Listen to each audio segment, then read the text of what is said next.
एक बहुत ही important habit के बारे में बात करने वाला हूँ जो कि पेपर सॉल्विंग के दौरान बहुत काम आती है। वो जो हैबिट है वो जस्ट जब आप पेपर दे रहे हो तब एकदम से बिल्ड नहीं हो जाएगी, आपको ये पहले से बिल्ड करनी होगी। एटलीस्ट 1 मंथ आपको इस हैबिट को बिल्ड करना होगा, तब नेचुरली एग्ज़ाम के दिन ये आप आराम से कर पाओगे, या फिर मॉक टेस्ट के दौरान भी आप इसको आराम से अप्लाई करके कर पाओगे, राइट।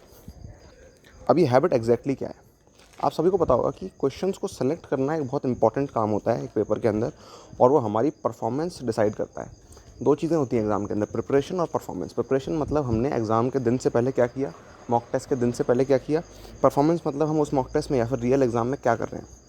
तो परफॉर्मेंस के अंदर बहुत बड़ा रोल होता है इसका कि आप कौन से क्वेश्चन को सेलेक्ट कर रहे हो। क्या आप इस तरह के क्वेश्चन को सेलेक्ट कर रहे हो जो कि आपसे जल्दी हो जाएंगे या फिर प्रिडिक्टेबली हो ही जाएंगे, या फिर आपने कुछ ऐसे क्वेश्चन सेलेक्ट कर लिए जो कि हो सकता है आपसे ना हो पाए और आप उनको करो, उनमें आप टाइम स्पेंड करो 3 मिनट 4 मिनट 5 मिनट, और हो सकता है उसका सॉल्यूशन निकल के ही ना आए, एक फ़िक्स आंसर आए ही नहीं। तो इसका मतलब क्या होगा कि ना सिर्फ ऐसा हुआ कि हमें मार्क्स नहीं मिले, हमारा समय भी चला गया। लोगों को लगता है कि अगर उनके मार्क्स नहीं गए तो फिर ये ठीक है, न्यूट्रल है, लेकिन नहीं, मार्क्स आपके नहीं मिले आपको, लेकिन टाइम आपने स्पेंड किया था, ये एक्चुअली नेगेटिव है, न्यूट्रल नहीं है, नेगेटिव है। क्यों? क्योंकि टाइम तो चला गया ना। वही टाइम यूज़ हो सकता था किसी और क्वेश्चन को अटेम्प्ट करने में जो कि मोस्ट प्रोबेबली आपसे सही हो जाता है, या इसकी प्रोबेबिलिटी ज़्यादा थी कि वो क्वेश्चन आपसे सही हो जाता, राइट।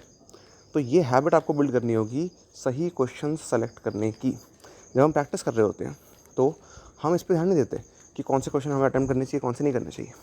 हम सिर्फ क्या करते हैं, जो भी शीट में होता है जस्ट हम उसको एज इट इज़ अप्लाई करते हैं, है ना।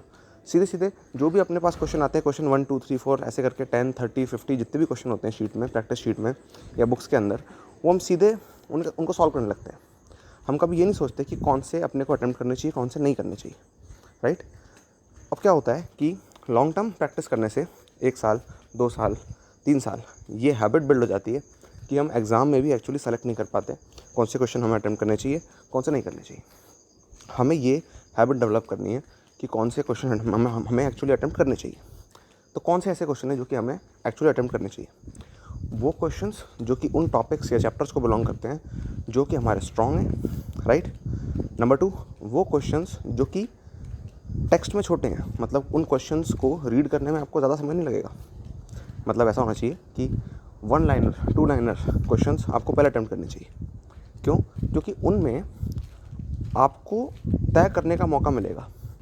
जैसे मान लेते हैं एक 7 लाइन का क्वेश्चन है, 7 लाइन्स का, उसे आप रीड कर रहे हो, उसको रीड करने में ही आपको 1 मिनट लग जा रहा है।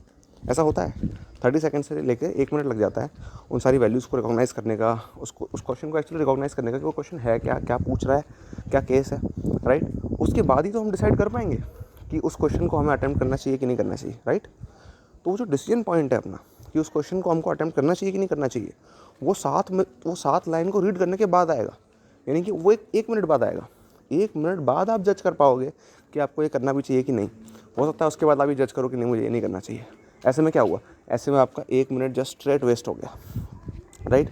तो ऐसे में आपको ध्यान रखना चाहिए कि जो ज़्यादा लंबी लेंथ वाले क्वेश्चन है, जिनमें टेक्स्ट की लेंथ बहुत ज़्यादा है या अंडरस्टैंडिंग में टाइम लगेगा कि वो क्वेश्चन है क्या, उन्हें आप बाद में अटेम्प्ट करो।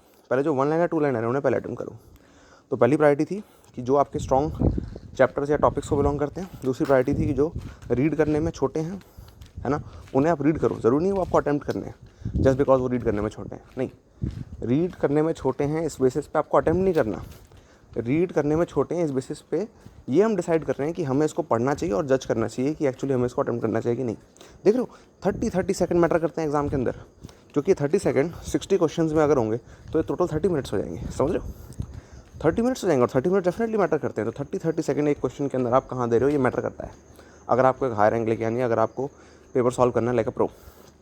तीसरा जो है, जिन क्वेश्चंस को हमको प्रायोरिटी पे सॉल्व करना है, वो हैं जो कि हमें लगता है कि जल्दी हो जाएंगे, है ना। अब भैया हमें एग्जाम में कैसे पता चलेगा कौन से क्वेश्चन जल्दी हो जाएंगे, कौन से क्वेश्चन ऐसे हैं जो कि हमारे स्ट्रॉन्ग चैप्टर्स को बिलोंग करते हैं, कौन से क्वेश्चन ऐसे हैं जो कि छोटे दिखते हैं। जो छोटे दिखते हैं वो तो आपको इंस्टेंटली दिख जाएंगे, जो आपके स्ट्रॉन्ग टॉपिक को बिलोंग करते हैं वो भी आप उनको थोड़ा सा पढ़ोगे तो आपको दिख जाएंगे।